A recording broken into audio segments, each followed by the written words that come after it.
Most of us live far from any kind of wilderness. Traffic, industry and agriculture define our environment. How much nature is left?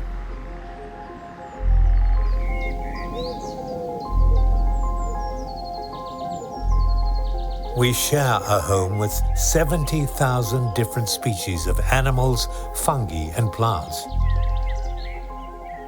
They exist mostly on small islands in our civilized landscape. Some of them are widespread. Others are on the brink of extinction.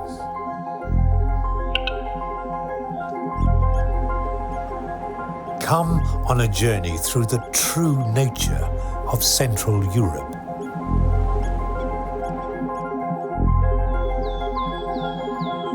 Along the way, we will see how many species fare from being our neighbours.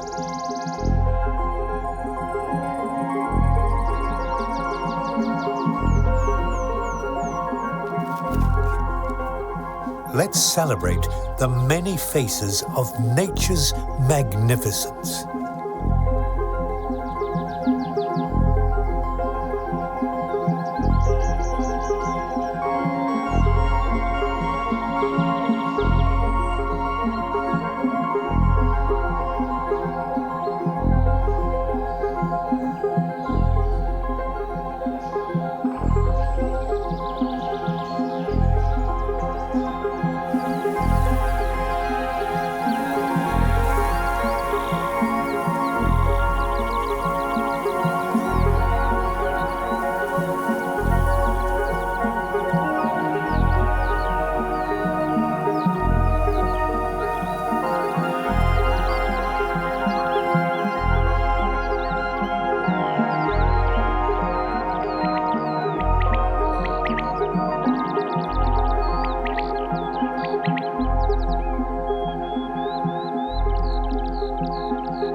Arable land shapes this country, a country where nature is full of wonders.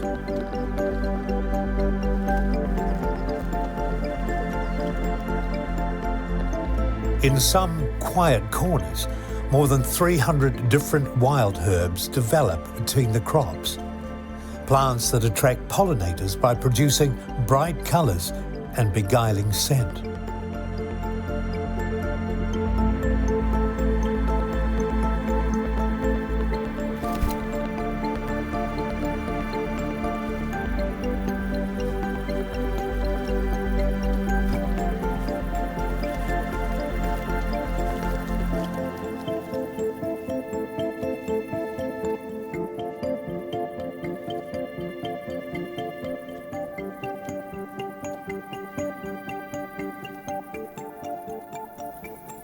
Just as the forest offers space for biodiversity as well as wood production, a naturally managed grain field is home to a wide range of wild animals and herbs.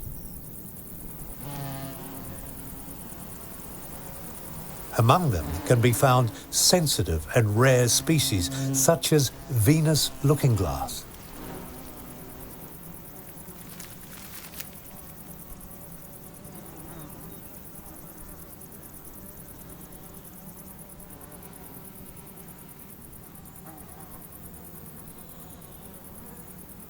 The pheasant's eye has accompanied farmers in their fields since the Bronze Age, just like many animals that have lived alongside us for thousands of years.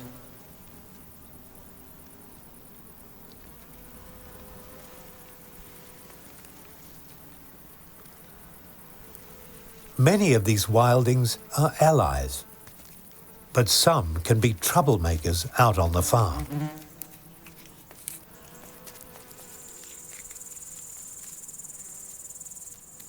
The European hamster was once a plague in agriculture, but in a short time it's become so rare that its extinction in the wild may be imminent.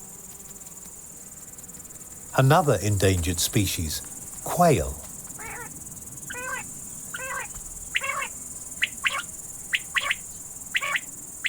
Their call has always been linked to farmland, but now it's rarely heard. Not long ago, these animals populated the fields in their millions.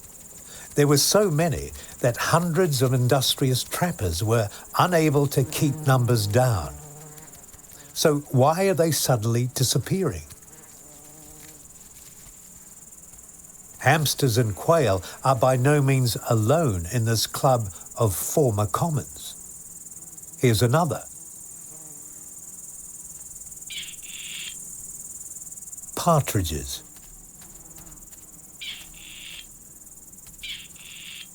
Each hectare of farmland once fed a breeding pair, and partridge chicks found enough insects as starter food.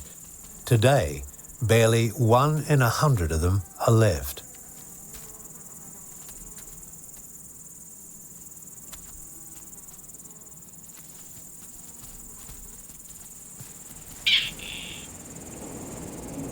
But in the gathering dark, our mood can lighten.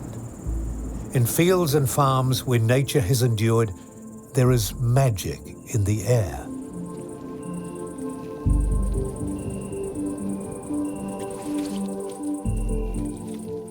The bellbind is one of the field flowers that only blooms when darkness comes. White campions only pour out their sweet and tempting nectar when it's dark. They attract their pollinators with an alluring scent and vivid colour that fluoresces in the moonlight.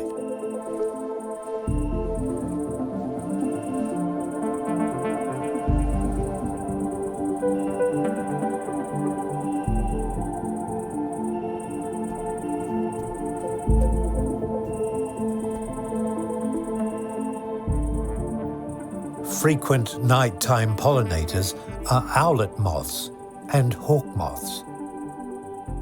They come to the field and the flowers to barter. I'll pollinate you for a sweet treat.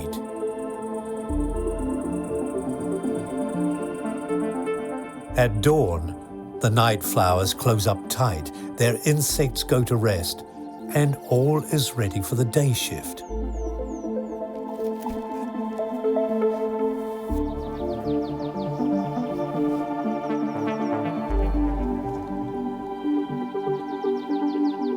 So, where can wild creatures survive on a farm? One place they can be found is unploughed field borders.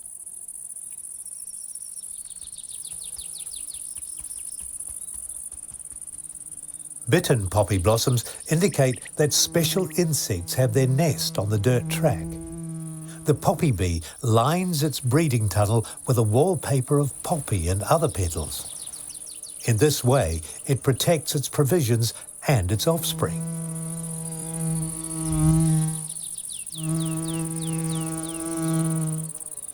The dirt tracks attract others. In the loose soil, the sand wasp has dug its brood tunnel. Here, now it's busy dragging in supplies for its offspring.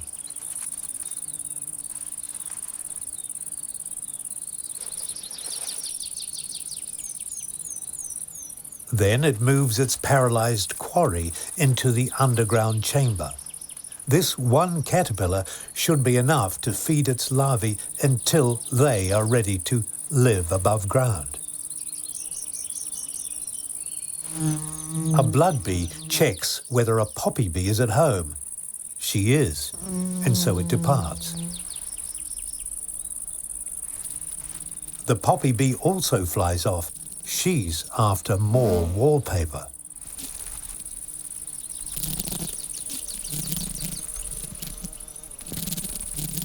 Meanwhile, the sand wasp closes up its tunnel entrance. It's an important job and is done carefully so no predator or parasite should find its offspring.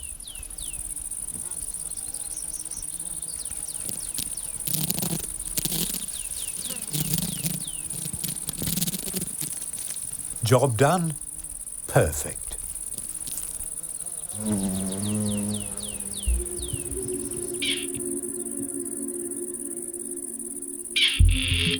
So why can some wildlife thrive on the margins of fields, but partridge and other field dwellers disappeared after thousands of years of living beside us?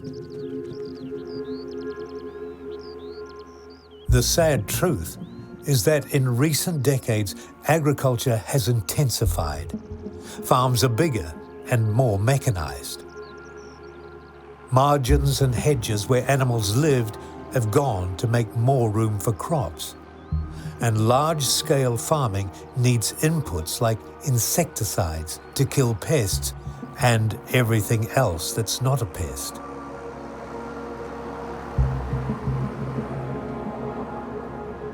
Insects can no longer live here. Today, the only place we find colourful, fragrant wild herbs and jubilant lark song is in our memories.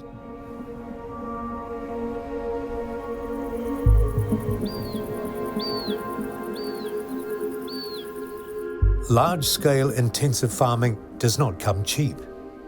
Nothing else in Germany consumes as much tax money as subsidies for agriculture, and large intensive farms receive much more than small farmers. The European Union supports farming to the tune of 60 billion euros per year. 1/5 of the largest industrial farms receive 4/5 of all EU subsidies. The true cost of intensive farming is seen by looking at the process. The exposed soil from ploughing releases huge amounts of CO2. The crop that grows here will then receive nitrogen fertilizer and regular spraying with insecticides and herbicides. Is it any wonder that wild animals and plants cannot survive in this blur of toxic inputs and high production?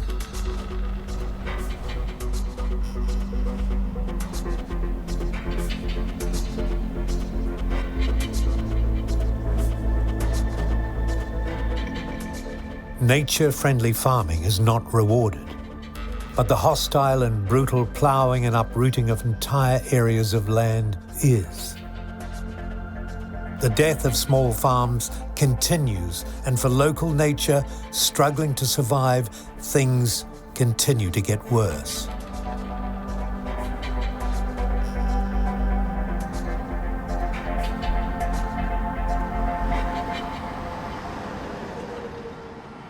At the end of the UN decade on biological diversity, the decline in species and places for them to live is nowhere as grave as on our farmlands.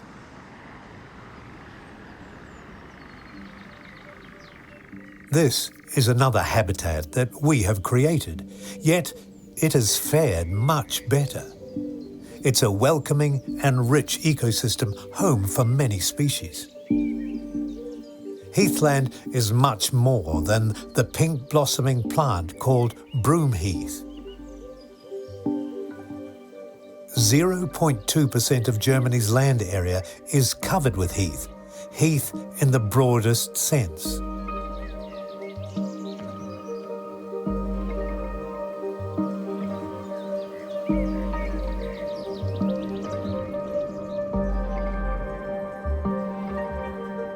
It's where birch and pine trees arise out of poor sandy soils. Dryness and sparseness are the other ingredients of a heathland.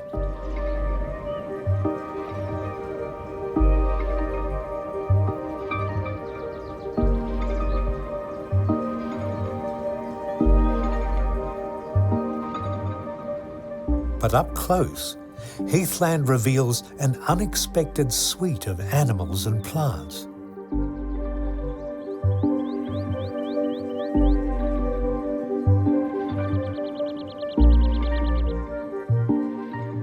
The broad areas of low shrubs and sparse trees are the ancestral home for a familiar creature, red deer. Red deer formerly occupied many different habitats in Germany, but now are restricted to areas like Heathland. But here they're safe, and males clash for status and the right to mate with hinds. Much smaller roe deer also come out here.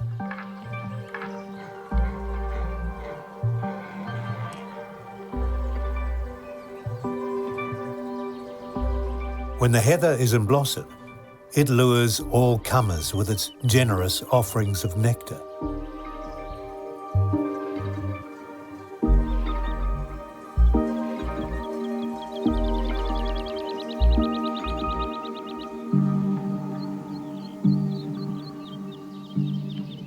Paper wasps refuel with liquid energy and then devote themselves to their tiny realm. This walnut-sized paper nest, complete with queen and brood, hangs from a heather branch. Not one, but two rare grass ghosts. They're stick insects whose usual defense is to stay still and blend in with the grass.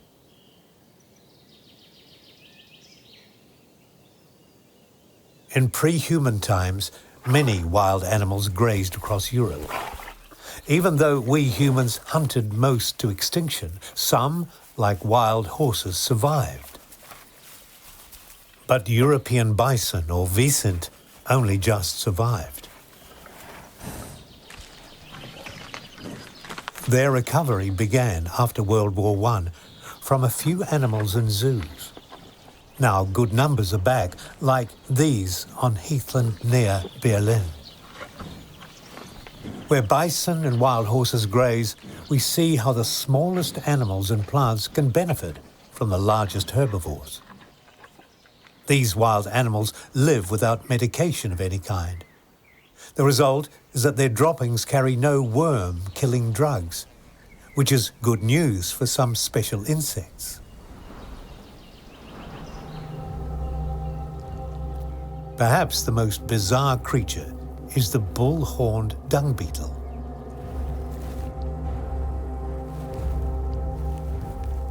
This male's bullhorns that splay out from the back of its head are used for mating jousts with other males. They're dung shifters, pulling it down into the soil to make egg chambers, and by doing so, they improve the heath's fertility.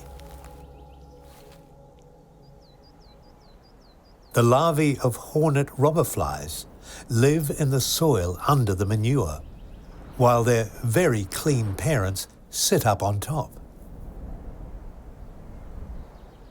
Tiny insects and large herbivores, symbols of a living landscape like these sandy heathlands near Berlin.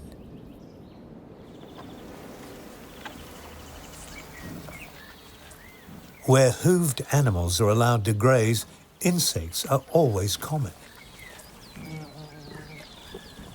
Even on the well-trodden paths of the bison. And often right next to their dung heaps. Bare sandy soil is ideal for a predator to set its trap. Conical pit traps like this are unique in the animal kingdom, are the work of the larvae of dune antlions. With only their claws visible, they wait.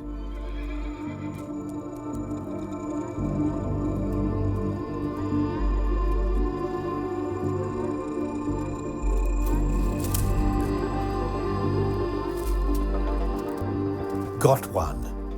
The ant's struggle to get out of the trap is the signal to attack.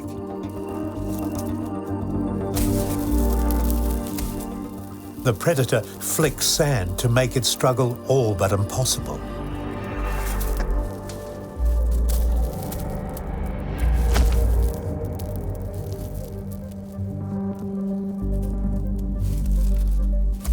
Catching the ant is one thing, immobilizing it is quite another.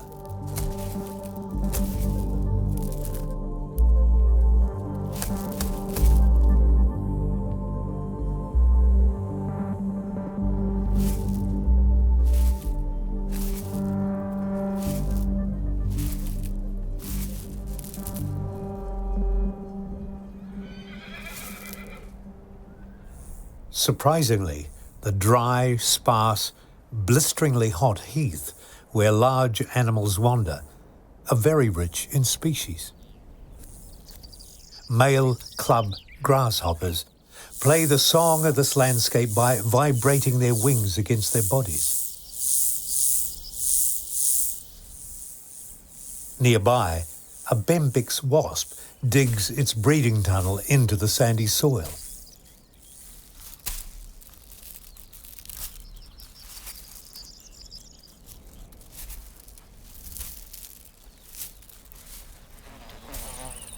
This is the burrow of a tough predator with big eyes, powerful jaws, and a poison death blow.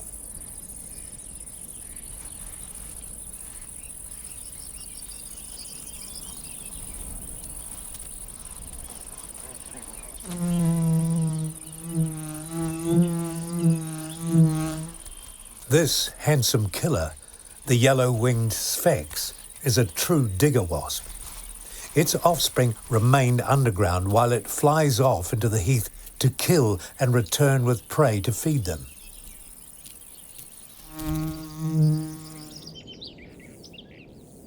The sphex searches for grasshoppers, but only very specific ones.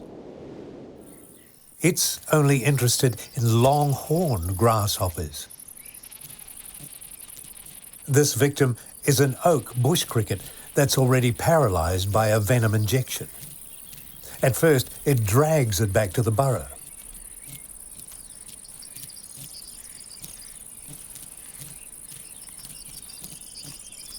Then, when there's clear space, it becomes airborne. Whether it's an oak bush cricket or a conehead, up to a dozen undead longhorn crickets will disappear into the hole until the sphex larvae stop eating and pupate. Old military installations remind us that many heathland areas are man-made. Originally, they were farmed and grazed by heath farmers. Only later did they become military training grounds, where tanks and grenades kept the heathland open. Nature cares little for who or what manages the heath, but trees and bushes must be kept under control, as heathland shrubs and grasses cannot tolerate shade.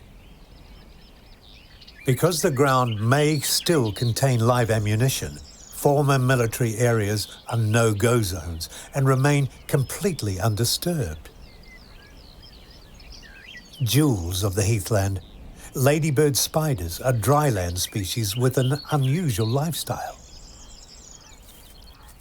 After a female's eggs have hatched, she will digest her own body until she dies.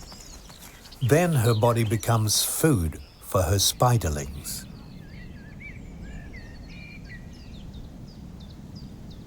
It matters little whether tree trunks were knocked over by a storm or stacked by foresters, they still make a fine habitat.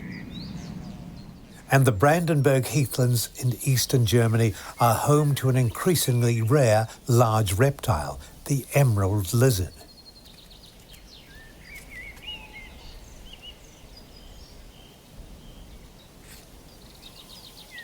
This male with a blue throat and the more slender female need open heath areas to get enough sun to warm up and become active to reproduce.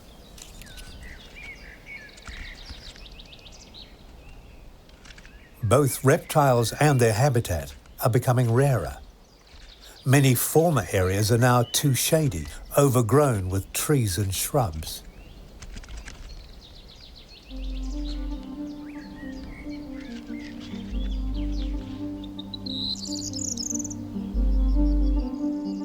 Of the few heathland areas that have survived, one of the largest and most loved is the Kiritz-Upenerheide, the former Bombardrom, a Soviet weapons testing area near Berlin. Though this wolf lives in a zone created by exercising for war, it's now a place of peace and returning to a state much like primeval nature, and is now very rare. The return of the predator is a sign that parts of our land, despite all the problems, are becoming a little wilder.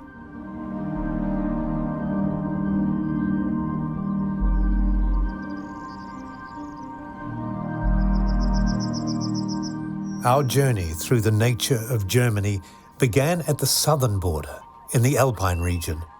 Now we are at the northern border, and the vast ecosystem that is the ocean awaits.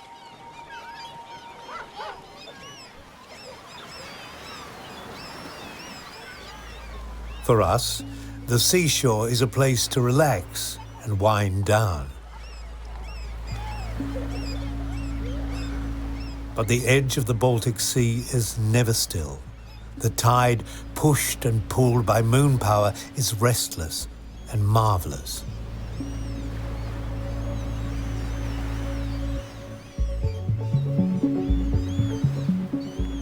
And beyond, in this watery wilderness, is a world that is strange, yet also familiar. Everything needs energy. Myriads of shrimps feed on microscopic animals and plants.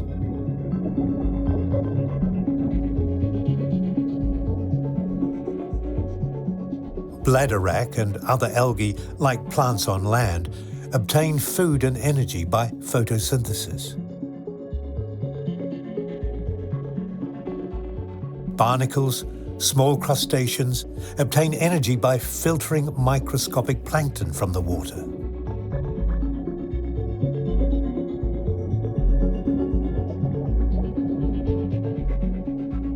The large bladderwrack and other algae are anchored to the rock below, but they need sunlight to grow, so they and the many creatures that live on them are confined to coastal shallows.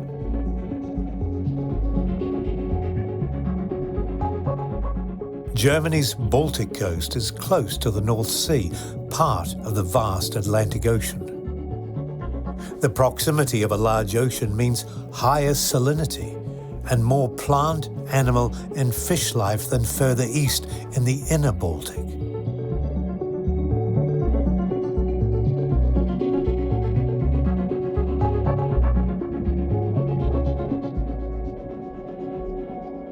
And among all those species, there are some real curiosities.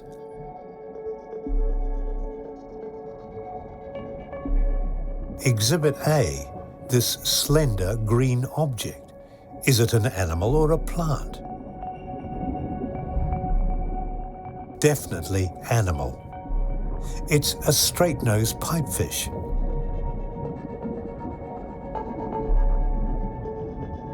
It is the elongated cousin of the seahorse. The pipefish's ideal habitat is not the kelp forest, but here. And you can see why.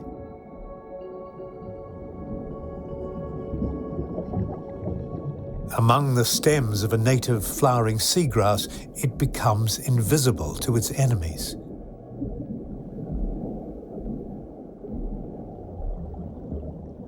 It's a safe haven for others too.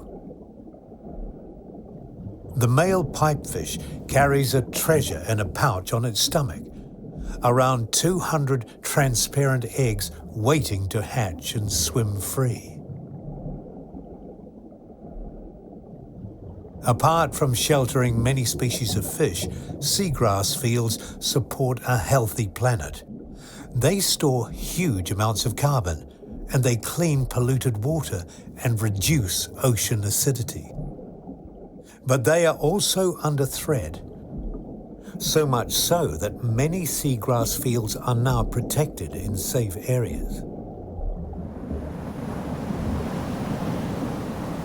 Germany's northwest is bordered by the North Sea with its famous Wadden Sea. 9,000 square kilometers of intertidal wilderness, one of the most productive habitats in the world.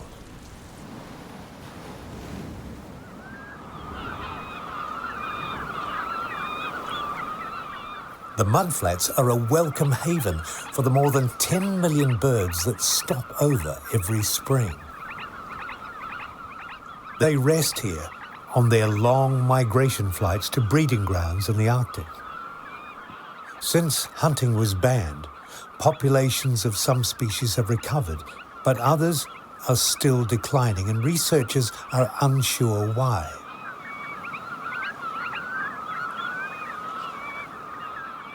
After arriving from North Africa, greater ringed plovers come to rest and adopt a sleeping position on one leg. The birds all need somewhere to rest in safety. After that, food is what they crave. Some haven't fed since they began their long journeys. The redshank pokes for worms and mollusks.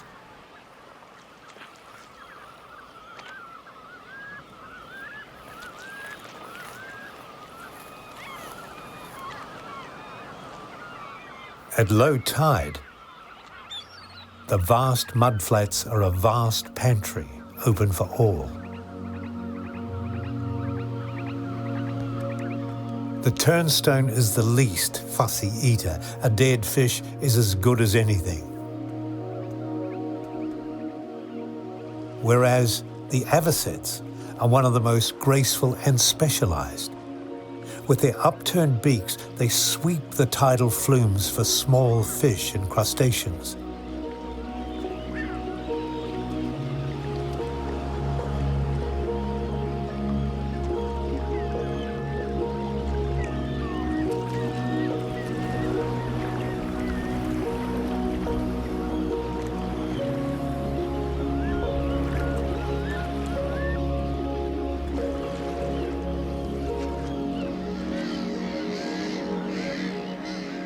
Watching flocks of bar-tailed godwits or the white-tailed eagle, we give thanks that parts of our nature at least remain intact. And the largest native predator has returned. Grey seals are heavier than brown bears, and last century were almost extinct. Today there are over 7,000 in the Wadden Sea.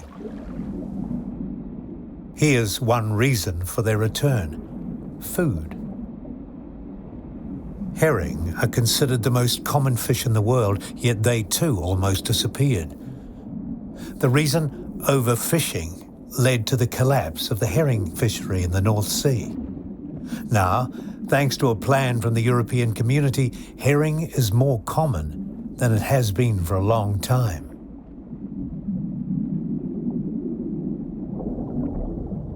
And that's much appreciated by grey seals, who consume about 10 kilograms of fish a day.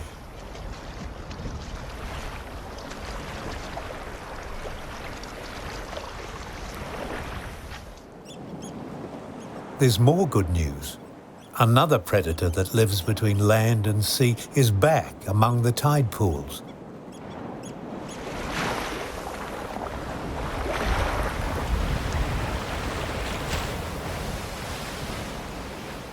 Male and female otters are solitary and defend coastal territories that may extend for several kilometres, depending on the fishing.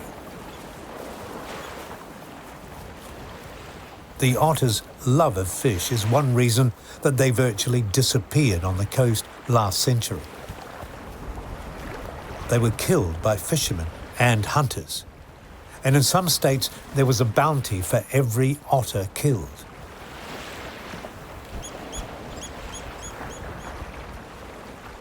Today, the otter is slowly spreading from east to west and from inland out to the coast.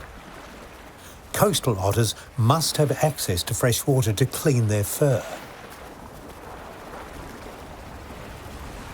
They are now slowly finding their way back into old breeding sites and settling down, hopefully, in peace.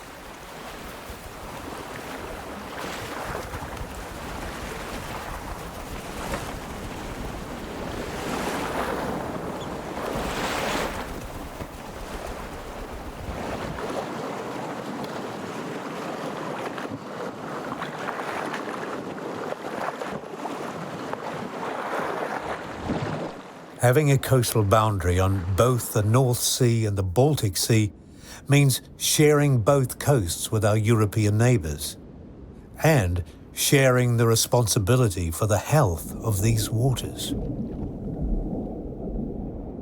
While herring and cod still suffer overfishing, plenty of freshwater fish like roach and perch pass through the Baltic Sea, all food for seabirds and marine mammals. However, more and more jellyfish are also appearing, and that's becoming a problem. This one is a foreigner and probably arrived in ship's ballast.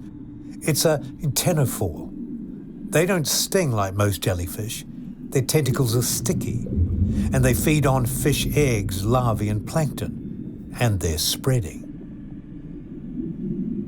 And the native moon jellyfish is also spreading. They're harmless to us, but if there are more and more jellyfish, they'll have a negative effect on Baltic Sea ecosystems.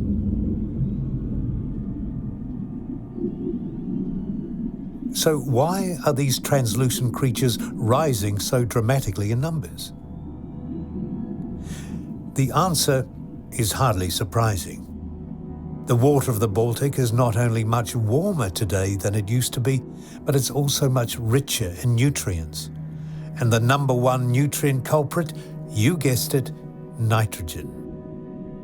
As fertilizing nitrogen loads from rivers increases, so plankton mass explodes, as do jellyfish numbers. More food, more babies.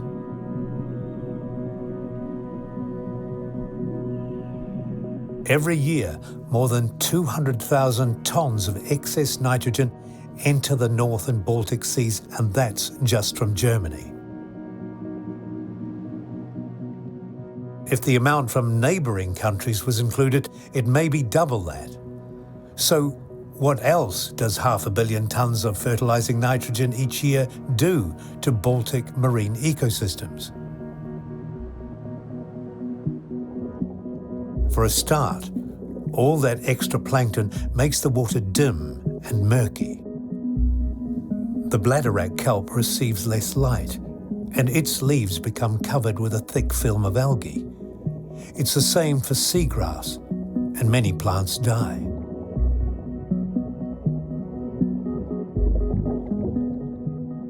But where seaweed and seagrass die, fish and crabs lose their home.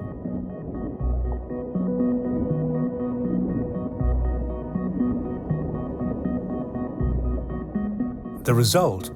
Life is crowding ever closer to the coast, where in shallow water there's more light, and so better growth and more to eat.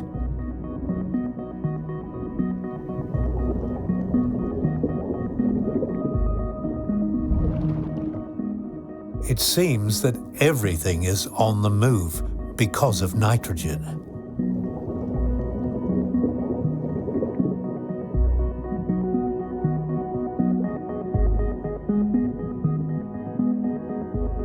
So why does nitrogen keep cropping up in our story? And why do we continue loading it into virtually every environment, not just in Germany, but around the world?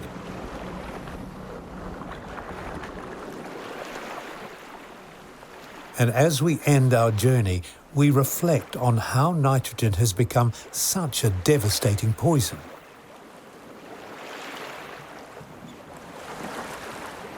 For a start, nitrogen makes up most of the air we breathe. Every breath, we fill our lungs with litres of nitrogen, in the form of 2 nitrogen atoms binding so tightly together that almost nothing can separate them. This molecular nitrogen is stable and unreactive and does no harm to us or the planet.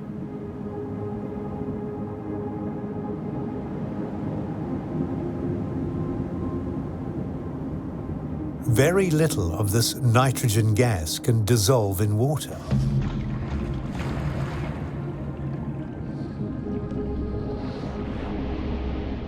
When it does, it has no reaction.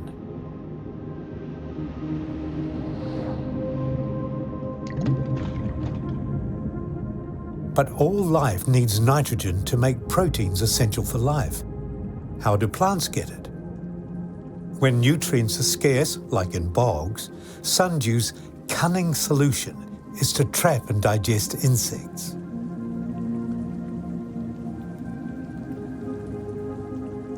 Most other plants get their nutrients from the soil and microbes, but they can't cope with too much. And for some time, we've been shoving huge amounts of it into the environment. Ammonia is carried in fog and rain droplets. And because it's a molecule that comes apart easily, it breaks down and its nitrogen is easily taken up by plants. Too much becomes toxic. Other nitrogen compounds like notorious nitrogen oxide gases are also drenching our wild plants. They too decompose easily, boosting plant growth. But again, too much can overwhelm sensitive plants. But where do these nitrogen gases come from? We make them in manufactured fertilizers that spread on farmland in vast quantities, and where much of it is wasted and breaks down as ammonia. Nitrogen oxides mainly come from burning fossil fuels, most of it from transport and industry. But the problem is not the fault of a single farmer or truck driver, not even the individual car owner. Although road traffic contributes the lion's share of the more than 1 million tons of nitrogen oxides that we put into the air every year. So it's thanks to us. Every hectare in the country gets far more nitrogen than it needs. Whether they're crops, sundew, plants of the forest, or oceans, they're all being over-fertilized. Too much of a good thing is damaging and killing them.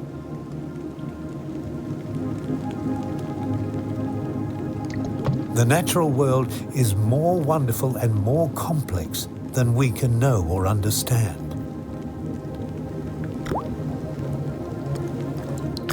Many plants live in close partnership with fungi and exchange sugars for minerals.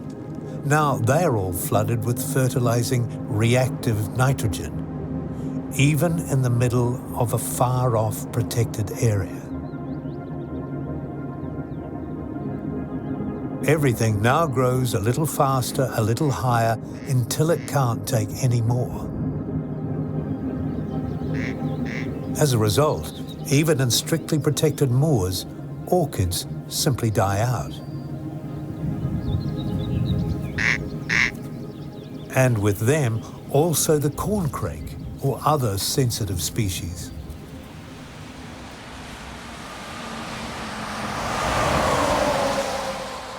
Thanks to new filter technologies, nitrogen emissions from traffic are decreasing bit by bit. But because we drive, heat, buy, live, every drop of water now carries a micro amount of pollution, a reminder of our constant drive for growth. We need to rethink our goals and question endless growth. We need a different kind of agriculture. Less food from around the world, food that's cheap because the environmental costs of the vast journey is not in the price.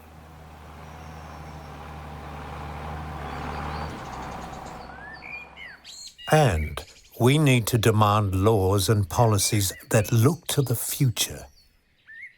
A future in which protecting and restoring nature and our wild lands is not a burden for the few, but an opportunity for us all.